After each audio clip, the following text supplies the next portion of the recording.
சுழலும் கோள்கள் அவன் சொல் கேட்கும். அவனை தொழுதால் போதும் நல்லதே நடக்கும். ஆனை முகனை தொழுதால் நவக்கிரகங்களும் மகிழும். நல்லதே நடக்கும், நல்லதே நடக்கும்.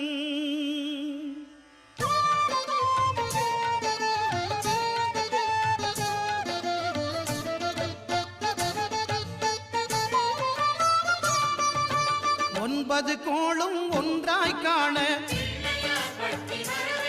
அங்கு கற்பகம் என்னும் கடவுளின் மெய்யில். ஒன்பது கோளும் ஒன்றாய் காண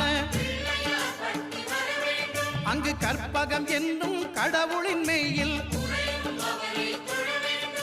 சூரியன்